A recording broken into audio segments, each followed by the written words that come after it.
Sunday dinner at my mother-in-law's house, hadn't even made it to coffee when my husband lifted his bourbon, pointed at me with two fingers, and said, "Without me, she'd have nothing." Everybody laughed. Not a polite little chuckle, either. A real laugh. My sister-in-law, Denise, leaned back in her chair. Her husband, Rick, nearly snorted iced tea through his nose. Then Marilyn, my mother-in-law, smiled at me over the rim of her wine glass and added, "And be nobody." That got another round. I looked at my husband. Mark was still grinning, so I said, "Want to tell her?" His smile disappeared so fast it was almost impressive. Marilyn caught it. She lowered her glass. "Tell me what." Mark looked at me, then at his mother. "Nothing," I said. "Nothing," he added. "Laura's being dramatic." I nodded. Okay, that one word bothered him more than if I'd thrown my napkin at his head. You could see it. For the rest of dinner, Mark kept checking my face whenever he thought I wasn't looking. Marilyn tried to move things along by asking Denise about her new kitchen countertops. Rick started talking about property taxes. Somebody mentioned the Bengals. Normal family conversation came crawling back onto the table like it had been hiding underneath it. I ate half a piece of cheesecake. Mark barely touched his. We'd been married 26 years, long enough that I knew when he was angry, embarrassed, scared, or pretending not to be any of those things. That night, he was all four. The minute we got into the SUV, he shut the driver's door harder than necessary. What exactly was that supposed to mean? I buckled my seatbelt. "What?" He stared at me. "Want to tell her?" "Oh, that. Yes, Laura." That I looked out through the windshield at Marilyn's front porch. She still had one of those ceramic geese by the door. She changed its little outfits with the seasons. Right then, it was wearing a red Ohio State sweater. "I said I could ask you the same thing about what the joke." He blew out a breath. "Oh, come on. No, seriously. Which part was funny? The part where you said I'd have nothing without you, or the part where your mother said I'd be nobody?" "It was dinner table teasing." "Was it?" "Yes." Everybody seemed to enjoy it. He started the car. "You're making this into something it wasn't." Then he pulled away from the curb and made the mistake that changed the whole conversation. "Besides," he said, "everybody knows I've carried us financially." I turned and looked at him. "Everybody. You know what I mean?" I did. That was the problem. When Mark and I got married, we didn't have much worth fighting over. He was 29. I was 26. We rented a duplex in Worthington, where the upstairs neighbor vacuumed at 6 o'clock in the morning every Saturday like she had a personal grudge against carpet. I worked in commercial insurance. Mark worked for a regional janitorial company and hated nearly every minute of it. Then one night he came home, dropped his keys on the kitchen table and said, "I can do this better than they can." I said, "Do what?" "Run the whole thing." That was how Bennett Commercial Services started. Not in an office, not with investors. At our dining room's table, Mark handled sales and crews. I handled everything he hated. Invoices, insurance, payroll, client calls, vendor paperwork, late payments. There were nights when I sat there with a calculator, a legal pad, and cold coffee while Mark was out measuring office buildings for bids. For the first few years, when he said, "We built this," he meant it. When Emily was born, I cut my hours at the insurance agency. Later, I left completely. It made sense then. Childcare was expensive. The company was growing, and somebody had to keep the books from turning into a crime scene. I never thought of myself as sacrificing a career in some dramatic way. We were building one life together. At least that was how I understood it. Once the business grew enough to hire an office manager, I slowly stepped back. Then, somewhere along the way, the language changed. When I started the company. Then it became my company. Marilyn loved that version. At Christmas, she'd tell relatives, "Mark built that business from scratch."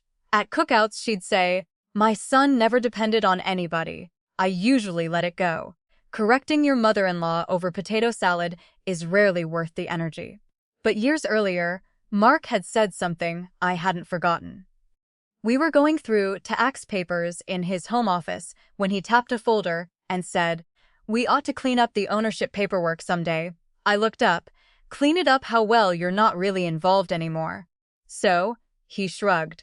Put things where they actually belong. I laughed because I thought he was being practical in that irritating way he sometimes was. Where do they belong? He said, forget it. And I did mostly. Then 6 months before that Sunday dinner, Mark needed my signature on documents related to refinancing some company equipment. I sat at the kitchen island and actually read them. Buried in the packet was a copy of the old operating agreement. Bennett Commercial Services, Mark Bennett 50%, Laura Bennett 50%. Exactly the way it had been from the beginning. I remember looking at the page and thinking, well, of course it wasn't a secret. It wasn't some buried inheritance or surprise asset. Mark knew, I knew, our accountant knew, but out of the years, Mark had started acting as if my half was a technicality, something left over from the old days, something that counted on tax forms, but not at family dinners. I hadn't confronted him about it. Not really.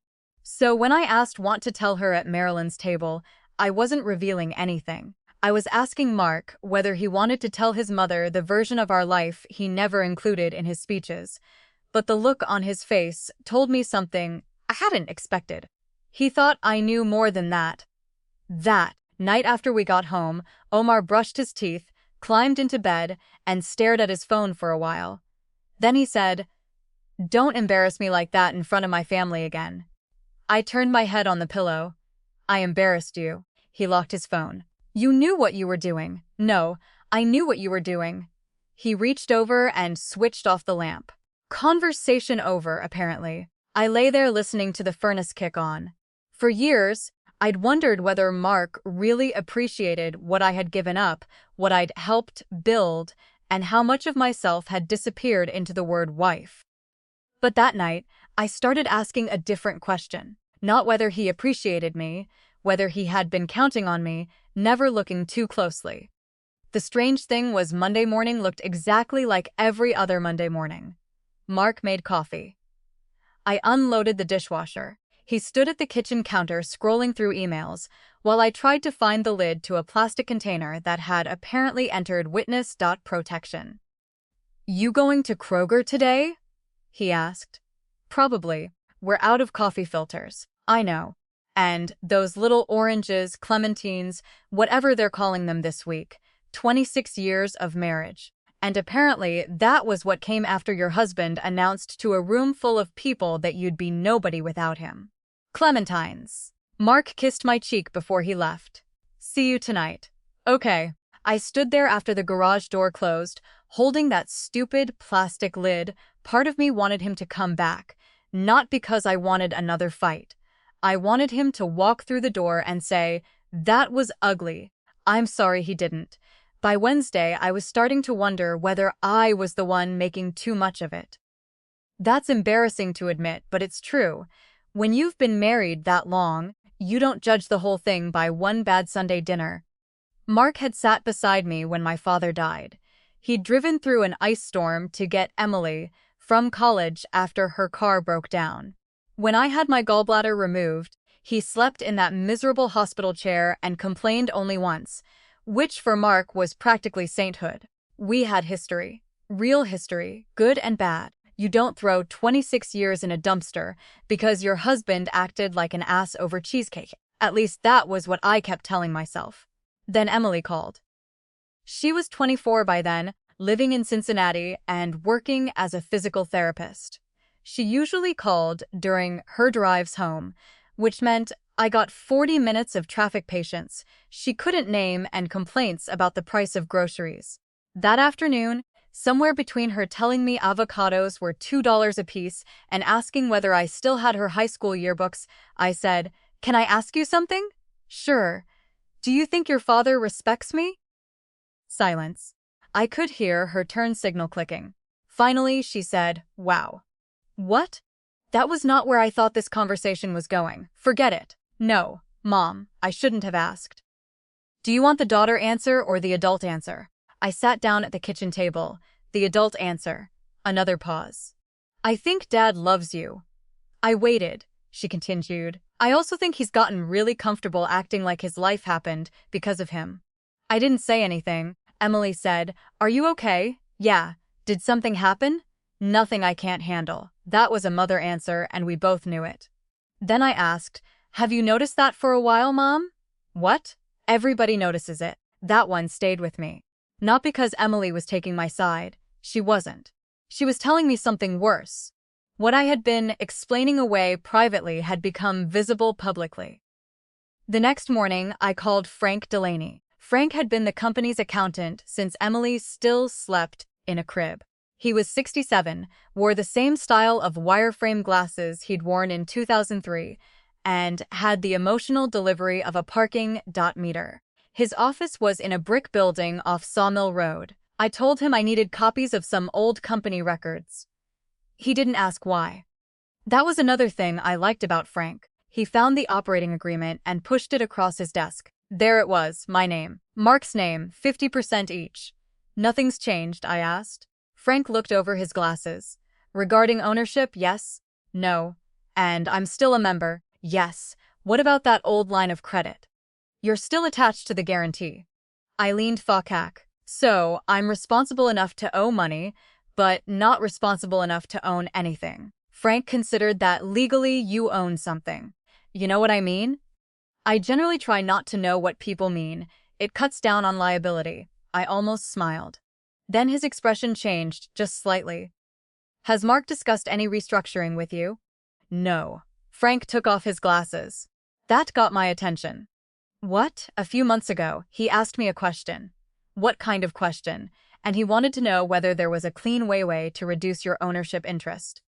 I stared at him. He asked you that? Yes. Why? Frank hesitated. His position was that the paperwork no longer reflected the practical reality of the business. There it was again. Different words, same message. I didn't count. I asked, did he say I didn't deserve half? Not in those words. What words did he use? Frank glanced toward his computer, like maybe the answer was hiding behind it. He said, you hadn't been actively involved in years. And I told him, inactivity doesn't automatically cancel ownership. Could he change it without me? Not legally. I let out a breath. Frank added, people do occasionally discover creative ways to make their lives expensive, though. I laughed. I didn't mean to. It just came out. Frank put his glasses back on. I'm assuming Mark doesn't know you're here. No. Then I'm going to give you some unsolicited advice. That doesn't sound like you. It's been a reckless morning. I waited. Get your own lawyer.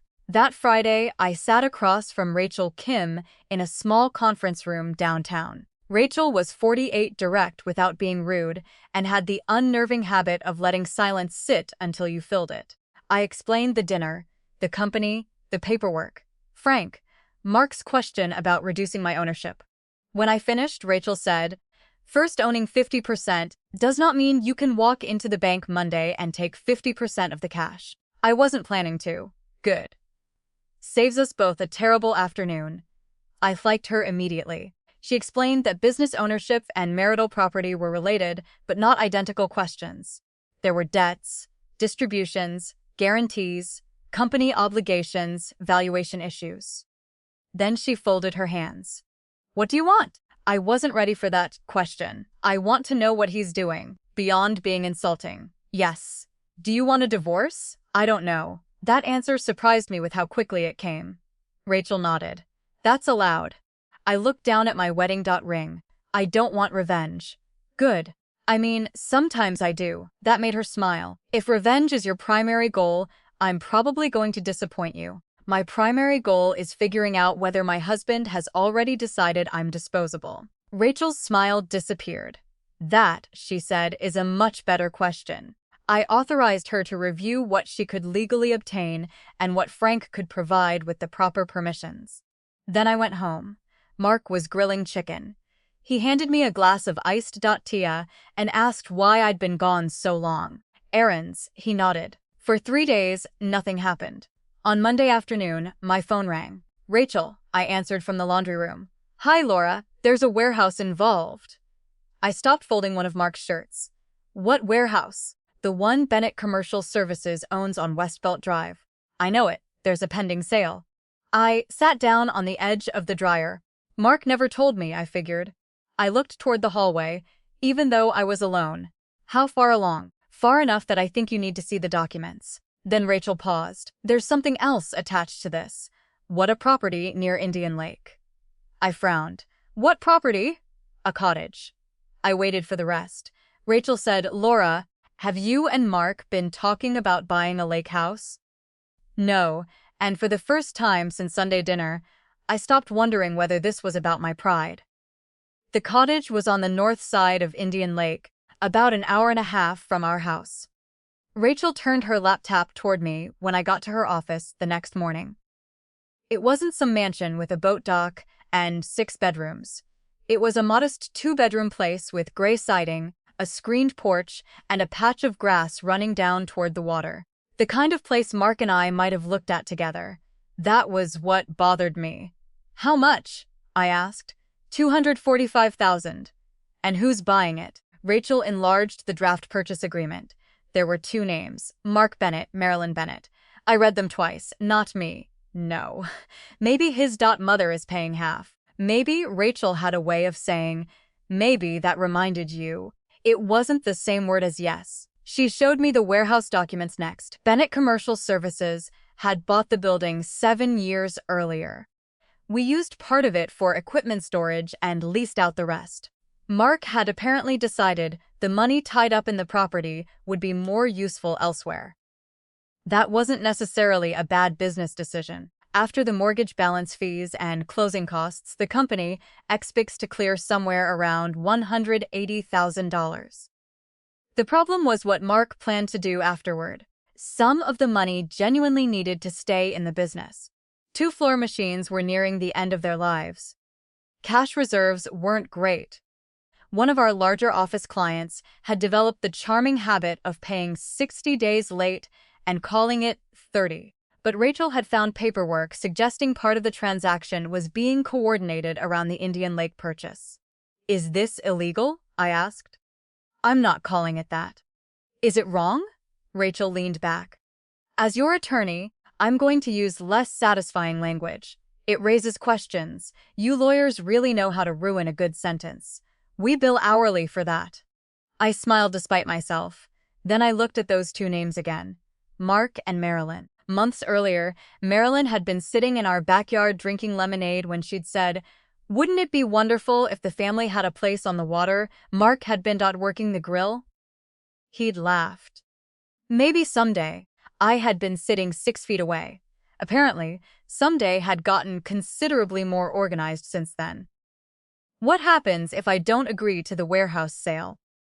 Rachel pulled up another document under the operating agreement. This transaction requires your approval. He knows that he should. No, Mark knew. I remembered his old comment about cleaning up the ownership paperwork. I remembered the refinancing document 6 months earlier. He absolutely knew. When's closing Friday? I stared at her. It was Tuesday. I said he hasn't asked me to sign anything. Rachel gave me a look. He will. He did. Wednesday morning. I was standing at the counter buttering toast when Mark walked into the kitchen already dressed for work. He poured coffee and said, "Oh, I need you to sign some boring insurance paperwork Friday." I kept spreading butter. What kind of corporate stuff? Insurance property, all the same transaction. 5 minutes. He took his coffee and headed toward the garage. Don't let me forget. I won't. He kissed the side of my head on the way past. The door closed behind him. I stood there holding the butter knife. That kiss bothered me more than the lie. For the next 2 days, I had plenty of opportunities to confront him. Thursday evening, he loaded the dishwasher while I wiped down the counters. "Do you think this refrigerator's getting louder?" he asked. "Probably. We should replace it before Thanksgiving." "Maybe." He opened the freezer and stared inside. "Do we need ice cream?" "We have ice cream. That's vanilla. It still qualifies." He looked offended on behalf of chocolate.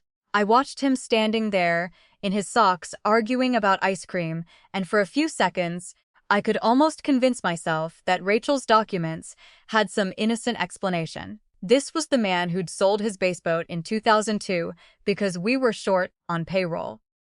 He'd loved that boat.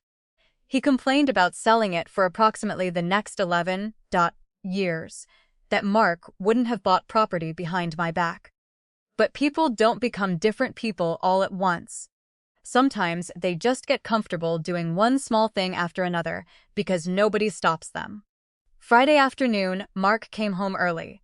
He put a blue folder on the kitchen island here. I was making a grocery list.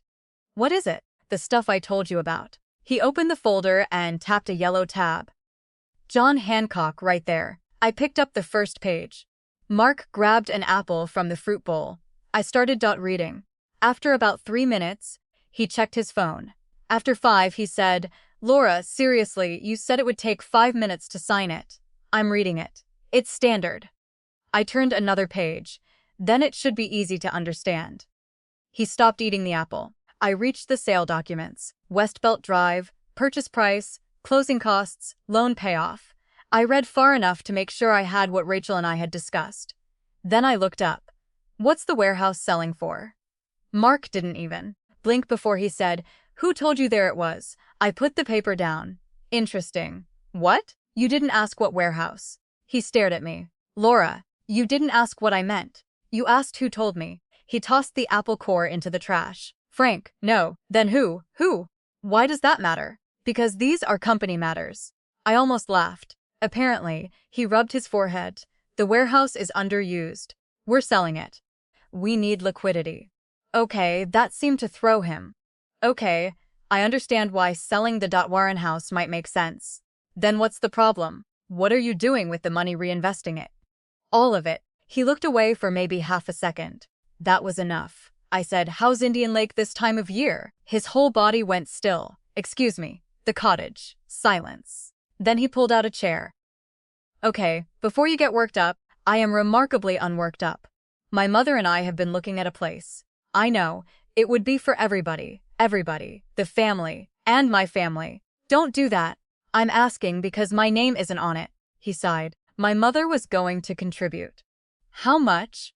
"We haven't finalized everything, but you finalized enough to put her name on a purchase agreement. It's a draft, and the money." He started pacing between the island and the breakfast table. "The company needs to sell the warehouse anyway. We free up capital, replace equipment, stabilize cash flow, and then we decide what makes sense." Yes, we. That's funny. I seem to have missed all the deciding." He'd stopped. "You haven't been involved in the business for years, Laura." There it was. Not. "I'm sorry. Not I should have told you that." I looked down at the documents. "So, when the company owes money, my signature matters." "That's not what I'm saying. When you're selling a company asset, suddenly I'm needed." "You're twisting this. But when there's money left over, I'm not involved enough to ask where it goes." His jaw tightened. "You haven't touched day-to-day operations in 10 years, and now, suddenly, you're an owner again." I looked at him. I never stopped being one. He didn't answer. You just stopped saying it out loud. I closed the folder. "I'm not signing this today." His chair scraped against the floor. "You cannot be serious." "I am. You could blow up the whole sale. Then I suggest we talk to the buyer." "Laura, this isn't one of your little points about respect. There are employees depending on this company." That hit exactly where he intended it to. He knew I cared about those people. Some of them I'd known longer than we'd owned our house. "I know," I said. "Then sign it." "No." He stared at me. "You're going to cost us a fortune over your pride." I wanted to answer him. I had several answers, none of them useful. Instead, I slid the folder back across the island. Mark grabbed it and walked out. A minute later, I heard his footsteps crossing the living room, then the door to his home office close. I sat there alone, and I kept coming back to the first thing he'd said. Not what warehouse. Not what are you talking about. Not even let me explain. Who told you? For days, I'd been asking myself whether I was turning an ugly family joke into something bigger than it was. I wasn't asking that anymore. By Monday morning, the warehouse buyer was threatening to walk. Mark made sure I knew it before I'd finished my first cup of coffee. He came into the kitchen carrying his laptop and set it in front of me. "Read that." I looked at the email. The buyer wanted confirmation by noon that we could meet a revised closing date. Otherwise, he was moving on. I pushed the laptop back. Okay. You keep saying that like it's an unusual word, Laura. If this deal falls apart, We still have the warehouse loan. We still need 2 new floor machines. And we've got receivables sitting out past 60 days. That part was true. I'd spent the weekend going through financial statements with Rachel and Frank. The company wasn't collapsing, but it wasn't sitting on a mountain of cash either. "What do you want me to do?" I asked. "Sign the documents." "No," he threw up his hands. "Then what exactly do you want? Full disclosure. I've told you what the sale is for after I caught you." He looked away. I continued. "The warehouse sale can go forward. The money stays in the company unless we both approve anything else. The cottage is separate. You don't get to walk back into the business and start making demands." I stared at him. Apparently, I get exactly that many demands. He didn't appreciate the arithmetic. By noon, Rachel had sent proposed conditions through the proper channels. Mark complained about every one of them. Then he agreed. The buyer stayed. The sale was rescheduled. Nobody lost a job. Nobody lost health insurance, and Mark didn't buy a lake cottage with his mother. I should have felt victorious. Mostly, I felt tired. Then Marilyn called. I was in the parking lot outside Kroger when her name appeared on my phone. For one brief moment, I considered letting it ring. Curiosity won. "Hello. What are you doing to my son?" "No. Hello." Marilyn had always been efficient. "I just bought chicken breasts before that laundry. Don't be cute with me." "All right. Mark says you're holding his company hostage." I closed my eyes. "Our company?" She laughed. Actually laughed. "Laura, you did paperwork at a dining room table 20 years ago. Closer to 26. That isn't the point. It seems surprisingly relevant. I know who built that company. Do you?" Her voice sharpened. "My son worked himself sick while you stayed home." I almost reminded her about the payroll, the insurance renewals. "The client calls Emily. The years when I worked my own job and helped Mark at night." Instead, I asked, "Did Mark tell you how the ownership works?" "I don't care what some piece of paper says." That sentence explained more than Marilyn realized. She continued, "You always did have a talent for making yourself important." I looked through the windshield at 2 people arguing over a shopping cart. "Apparently, I learned from your son." She hung up. I sat there for another minute before going inside. And while I was pushing my cart toward produce, I remembered something Marilyn had told me years earlier. Her husband Ray had owned a neighborhood hardware store before he died. Marilyn had answered phones there, kept the books, paid bills, covered the register when somebody called in sick. Once at Thanksgiving, Denise had said Mom practically ran that place. Marilyn had waved her off. "Oh, nonsense! Your father ran it. I just helped." I remembered exactly how she'd said it. Not modestly, like what she did genuinely didn't qualify as work. That didn't excuse the way she treated me, but I finally understood part of it. Marilyn had spent her whole adult life using a ruler that made women's work disappear. She'd measured herself with it first. Unfortunately, understanding somebody doesn't make them less exhausting. A week later, I got another education. This one came with spreadsheets. I'd begun privately insinuating that my 50% of Bennett Commercial Services would give me a clean financial exit if Mark and I separated. I wasn't planning a divorce yet, but I had started doing that thing people do when they're frightened: arithmetic. Half the company, half the house equity, retirement. Maybe I would be okay. Then Rachel called me into her office with the preliminary valuation information. She had a legal pad in front of her. That was never encouraging. "The company has value," she said. But you're thinking about value the way people think about the number on Zillow. I hate when you know what I'm thinking. Occupational hazard. She walked me through it. Equipment debt, thin margins, a large customer representing too much of annual revenue, outstanding receivables, and Mark himself. What does Mark have to do with the valuation? A lot. Some clients stay because of the company. Some stay because they have Mark's cell number and have been calling him for 15 years. So if Mark disappears tomorrow, some top revenue may disappear with him. That's part of the risk. I leaned back. "You're telling me Mark is valuable." Rachel almost smiled. I realized the timing is unfortunate. I didn't laugh. She continued, "You own 50%. That doesn't mean somebody hands you 50% of whatever number Mark likes to brag about. That was my false little fantasy dying right there in a conference room. Not millions, not some giant check.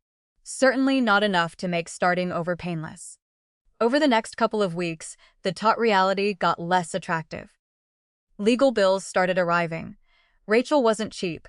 Neither were valuation professionals.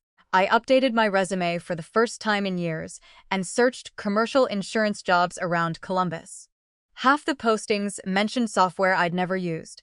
One asked for advanced CRM workflow proficiency. I actually Googled what they meant. At 52 years old, with 26 years of marriage behind me, I sat at my kitchen table, wondering whether I was qualified to do a job I used to be good at. That's when Mark made his offer. He would buy out my interest for a number well below what I'd expected, but he'd make the payment quickly. No prolonged fight, no expensive valuation battle, no uncertainty. "We can fix this," he told me one evening. He'd been sleeping in the guest room by then, but that night, we sat together at the kitchen table tissa. For the first time in weeks, he sounded like my husband again. I don't want 26 years to end like this. Neither did I. That was the part nobody tells you about being angry with someone you've loved most of your adult life. You can want to leave at breakfast and miss them by dinner. I looked at his offer. Maybe peace was worth something. Maybe pride was expensive. Maybe I could accept less and move on. Then Mark reached across the table. "We can get back to normal." I looked at his hand. "What does normal look like?" "You stop treating every business decision like I need your permission." I pulled my hand back. "Some of them do need my permission," he sighed. "That's exactly what I'm talking about." Then he said it. "You have to stop treating yourself like my business partner." For a second, I almost admired the consistency. Even his apology required me to disappear. A few days later, Emily called. By then, she'd figured out enough to know we were in serious trouble. "Dad says you're trying to force him out of the company." "I'm not. He says you're using the ownership thing against him." "The ownership thing, Mom, please." I stopped. She sounded exhausted. "I shouldn't have put you in this," I said. "Neither of you should. You're right. I love you. I love Dad. I'm not going to be the jury. You won't be." I meant it.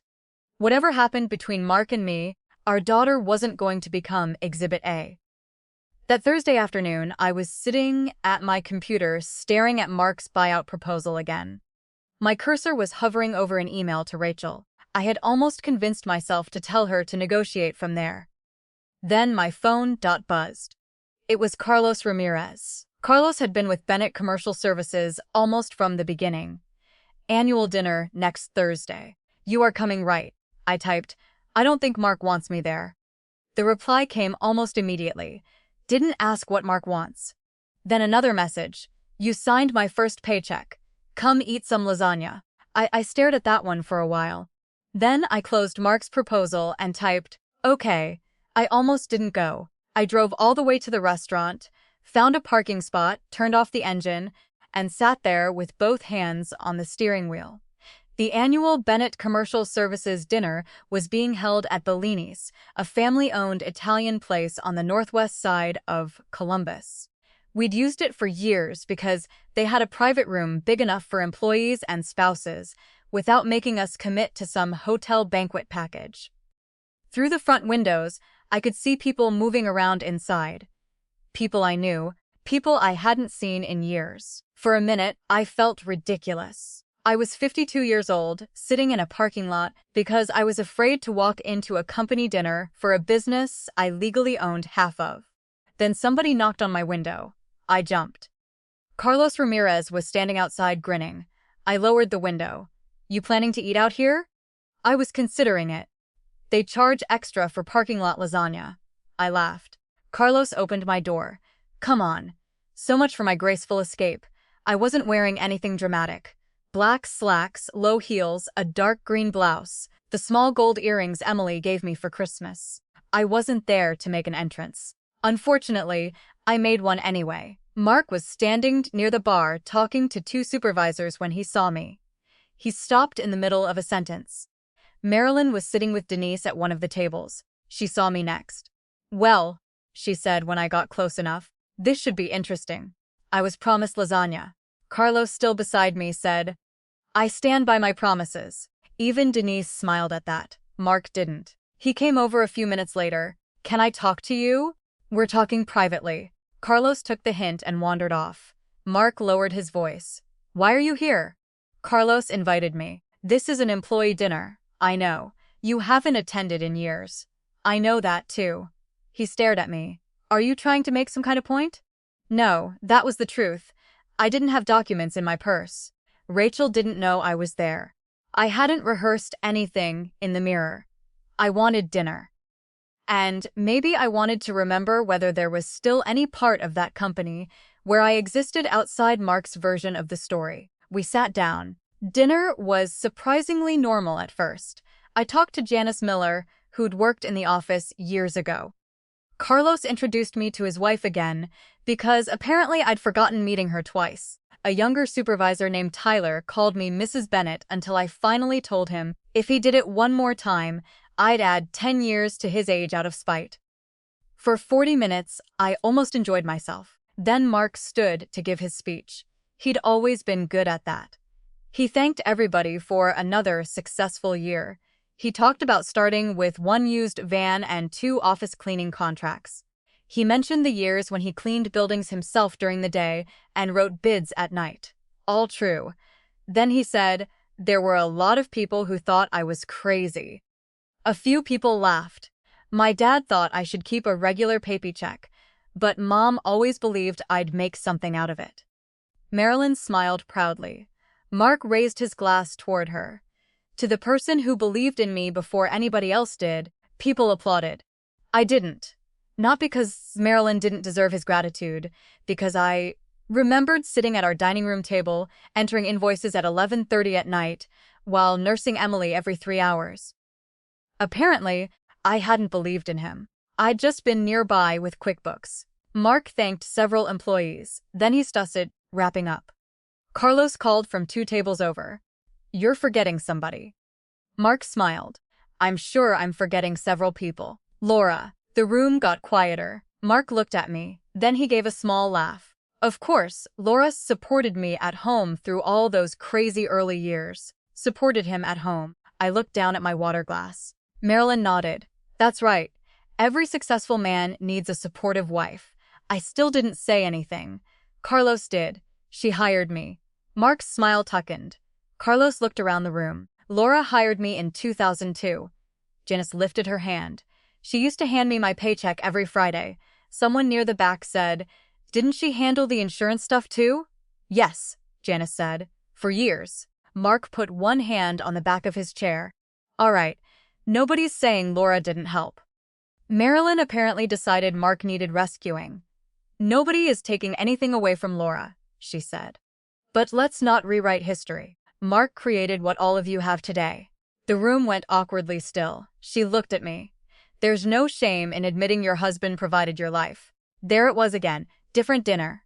Same woman, same story. I looked at Mark. Want to tell her? His eyes narrowed. Laura, don't.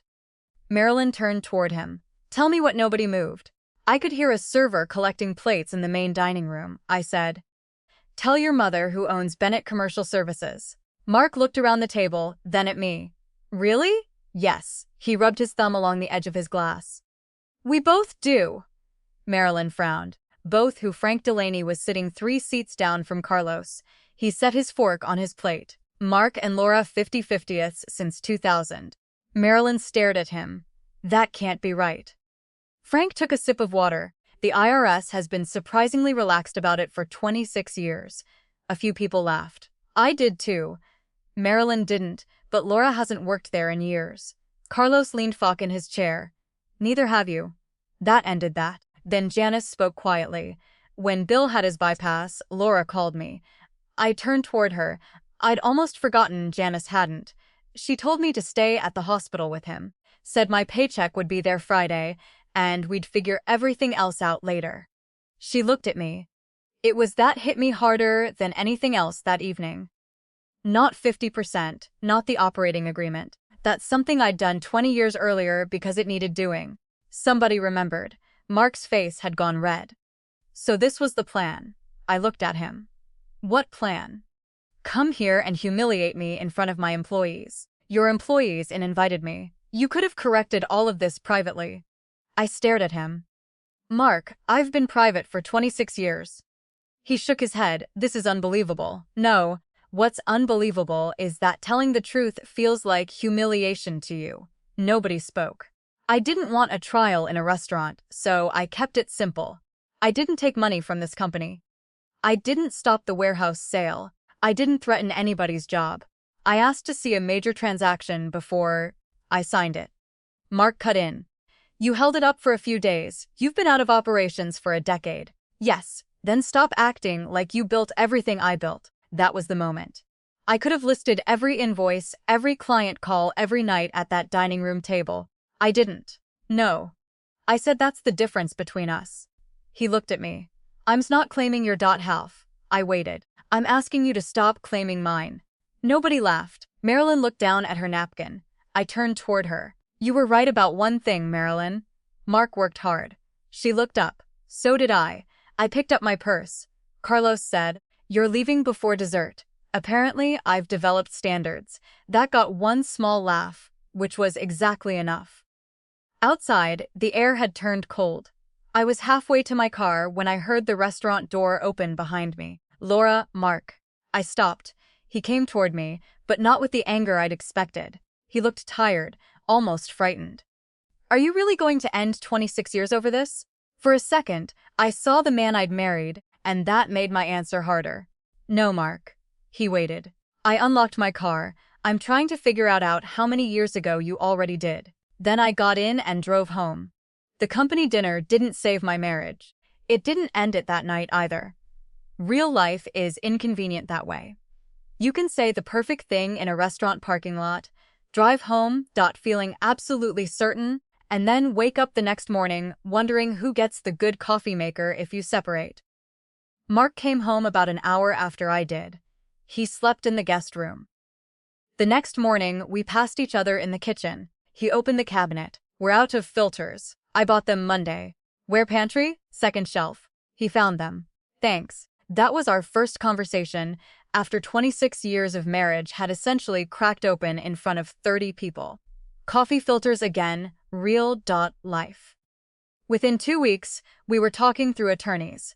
Not because Mark and I couldn't speak to each other, but because whenever we tried discussing money, we stopped hearing what the other person was actually saying. He thought I wanted to punish him. I thought he wanted to erase me cheaply. Sometimes we were both right. The business valuation became the biggest argument. Mark hated the first number. I hated the second. The appraisers used phrases like normalized earnings and personal goodwill, while I sat there thinking, could somebody please tell me whether I'll be able to afford a house with 2 bedrooms?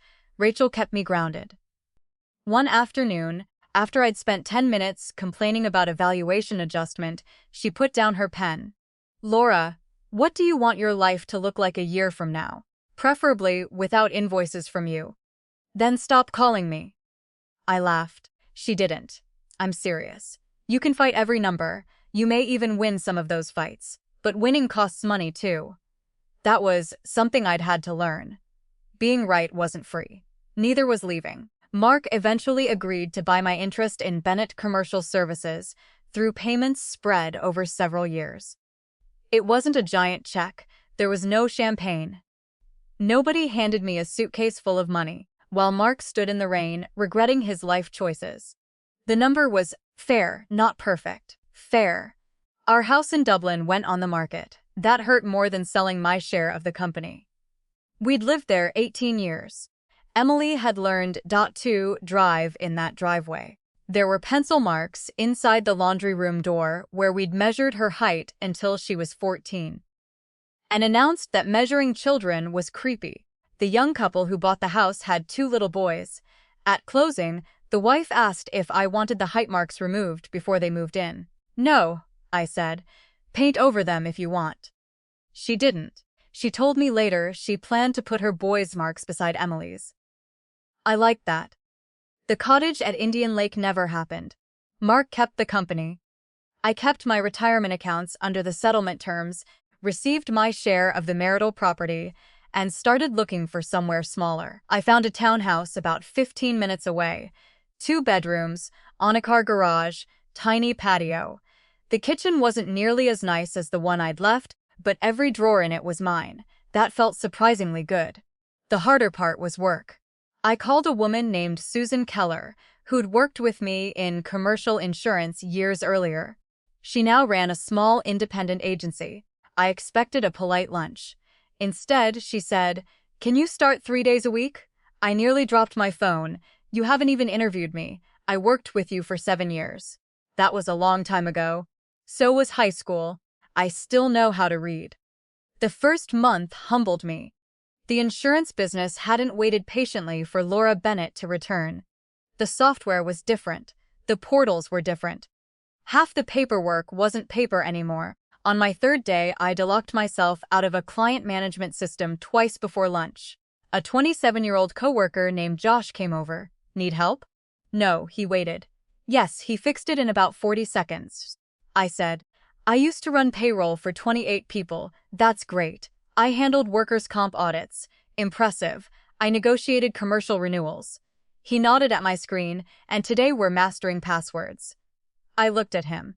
He grinned. I laughed so hard, Susan came out of her office to see what was happening. That was when I knew I was going to be okay.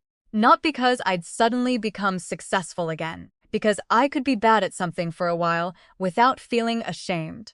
Mark and I finalized the divorce months later. Emily came home that weekend. The 3 of us had dinner together. That may sound strange, but after everything settled, Mark and I had managed to become civil. Not friends exactly. Parents, 2 people with a long shared history who had finally stopped arguing about whose history it was. Emily raised her glass to never making me listen to another conversation about business valuation. Mark said, "I'll drink to that. So will I." She looked at both of us. I mean it. We believed her. A few months later, Mark asked if I'd meet him for coffee. We went to a Panera halfway between his place and mine. He looked older. I probably did too. For a while, we talked about Emily, the company, nothing important. Then he said, "I owe you an apology." I waited. I think I started believing the version of our marriage that made me look best. I stirred my coffee. "You didn't just believe it, Mark." He looked at me. "You needed it." He nodded slowly. "I did." Then he said something I hadn't expected. I was wrong. No explanation afterward. No, but just that. I appreciated it. It didn't make me want him back. That's another thing people don't tell you. Sometimes the apology comes after you've stopped needing it. I said, "Your mother didn't ruin our marriage." "I know. She just said out loud what you'd already decided was true." He looked down at his coffee. "I know that too. That Christmas, Marilyn sent me a card. No phone call, no apology, just a card with a snowy barn on the front. Inside she'd written, 'Hope you're doing well.' 4 words. After 26 years with Marilyn, that practically qualified as a hostage negotiation. I laughed and put it in the recycling. I didn't hate her. I didn't need a relationship with her either. For a while, I kept thinking about what Mark had said that Sunday. Without me, she'd dravy nothing. At first, I thought my job was to prove him wrong, make more money, build some spectacular new life, become so successful that everybody who laughed at Marilyn's table would feel stupid. But that would still have meant letting them decide what counted. I had worked. I had raised our daughter. I had helped build a company. I'd supported a man I loved. I'd also made mistakes. One of them was staying quiet so long that eventually silence started looking like agreement. At 52, I finally understood something I wish I'd understood at 32. Keeping the peace isn't always the same as being quiet. Sometimes being quiet just makes somebody else's version of you easier to believe. Mark didn't lose everything. Neither did I. That was never the point. I didn't need his half. I just needed him to stop claiming mine. And more importantly, I needed to stop giving anyone else the authority to decide what I was worth. If you've ever watched somebody take credit for work you quietly carried, you probably know why that dinner stayed with me. And if this story reminded you of someone who's spent years being underestimated, maybe share it with them.